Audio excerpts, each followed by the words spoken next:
kita, kampanye baru kita. Berikut, apa sih UKS itu? UKS itu ada di setiap sekolah. Usaha kesehatan sekolah adalah upaya kita menanamkan dan mengembangkan ya warga satuan pendidikan untuk secara terpadu menerapkan pola hidup yang sehat. Seperti yang saya bilang tadi, 3 aspek tugasnya: pendidikan, pelayanan kesehatan, dan pembinaan lingkungan sekolah sehat. Jadi kita ingin UKS kita ini proaktif, bukan hanya pasif, bukan hanya menyodorkan materi, tapi juga aktif mengatur pola hidup semua warga di dalam sekolah. Berikut,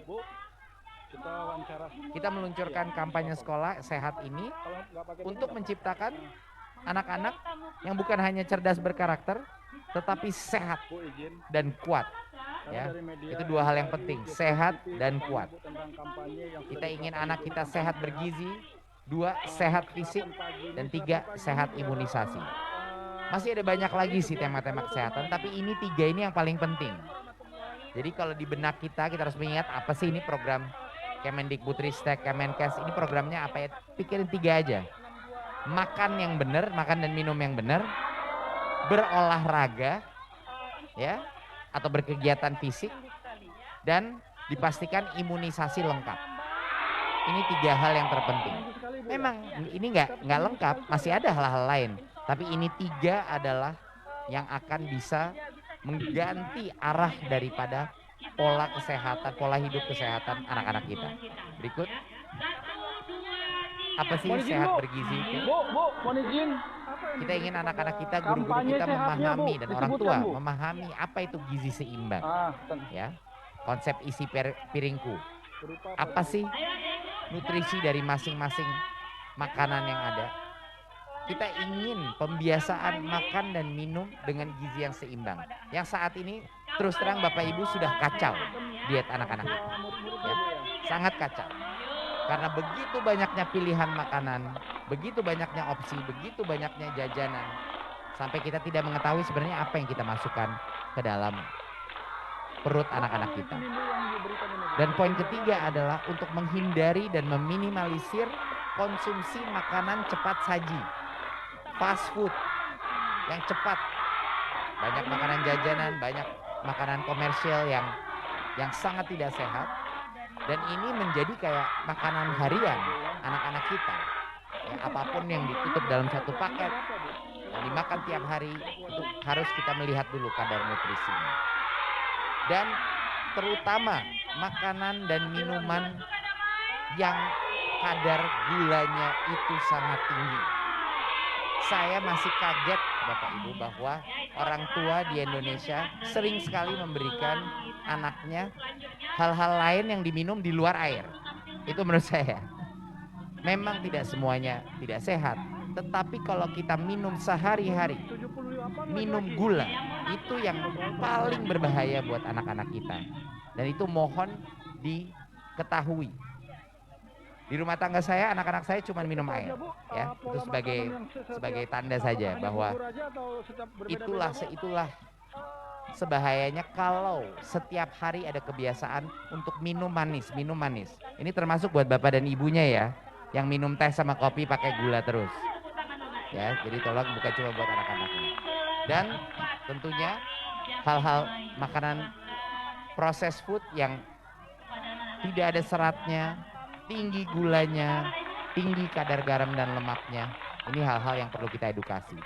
Dan tentunya pembinaan kantin yang sehat itu menjadi salah satu poin terpenting kita. Berikut. Kesehatan fisik ini bukan opsi. Semua anak harus berolahraga. Ya, termasuk orang tuanya ya, tapi karena kita di dalam lingkungan sekolah, terutama anak-anak kita ya. Senam ya, seminggu sekali minimum. Harusnya tiap hari sih ada olahraga, tapi minimum itu sekali ya. Gerakan peregangan, pergantian jam pelajaran, melatih fleksibilitas, tidak statik di tempat saja.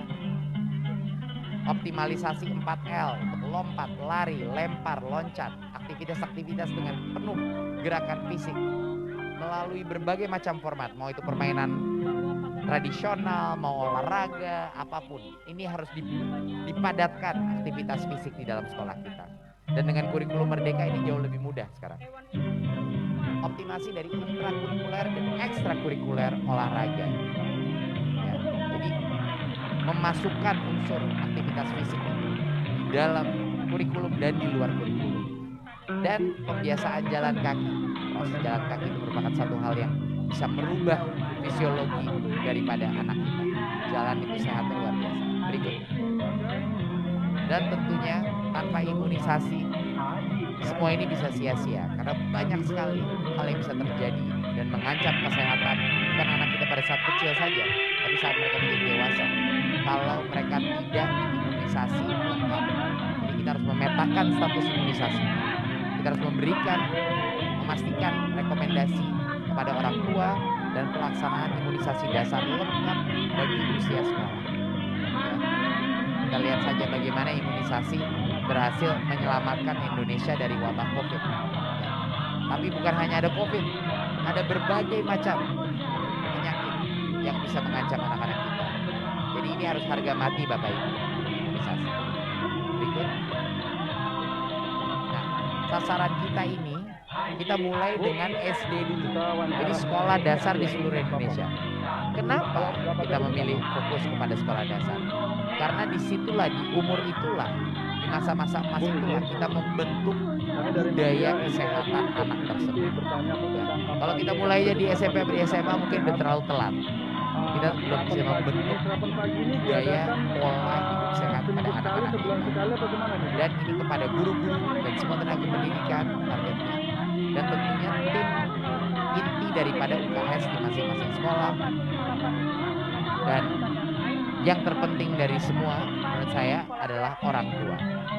Kalau pesan-pesan hidup kesehatan ini tidak masuk di benaknya orang tua, tidak menjadi budaya di dalam rumah itu anak-anak, ini tidak akan mungkin sukses. Jadi saya anjurkan semua guru-guru, semua sekolah-sekolah yang terlibat dalam ini, tolong libatkan orang tua. Mereka adalah stakeholder terpenting dalam ini. Banyak dari mereka tidak mengetahui fakta-fakta mengenai apa yang sehat, apa yang tidak sehat. Jadi memang ini juga diberikan informasi tersebut. Saya sampai hari ini masih belajar mengenai apa yang sehat, apa yang tidak sehat. Olahraga apa yang penting dilakukan tiap hari. Saya belajar tiap hari. Bisa lewat YouTube, dari buku-buku, dari manapun. Tetapi ini adalah suatu hal yang sangat penting untuk kita mulai peduli mengenai pola hidup sehat. Kalau kita mau hidup lama ya, kalau kita mau hidup lama dan kita mau anak-anak kita sehat. Berikut. 12.450 sekolah telah mengikuti program ini dan berkomitmen beserta mitra kita. Tolong tepuk tangan untuk mitra-mitra kita hari ini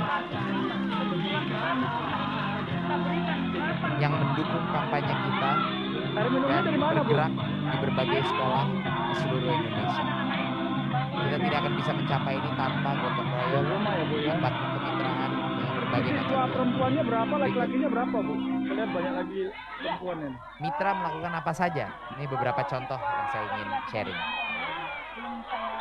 Mereka membantu meningkatkan kapasitas SDM di dalam UKS kita dan di lingkungan sekolah kita. Mereka menyediakan prasarana, peralatan penunjang untuk berbagai macam aktivitas kampanye kita, dan juga kampanye-kampanye kreatif di sosmed, di media untuk meningkatkan kesadaran mengenai pola hidup sehat dan sekolah sehat. Dan juga terima kasih mitra-mitra kita sudah mendukung berbagai macam kompetisi terkait kampanye sekolah sehat. Berikut. Itu aja Bu, pola makanan yang setiap apakah hanya bubur aja atau setiap berbeda-beda? Sekolah sehat ini tidak mungkin tercapai kalau tidak seluruh pihak ini berkolaborasi. Tidak mungkin kementerian bisa melakukan program ini secara sendiri. Baik, walaupun Kementerian Pendidikan dan Kementerian Kesehatan pun tidak akan cukup. Kuncinya adalah para stakeholder di dalam masing-masing sekolah. Sekolah itu adalah salah satu titik tumpu terpenting dalam effort ini. Kalau kepala sekolahnya tidak mendukung, ini program tidak akan jalan. Itu aja.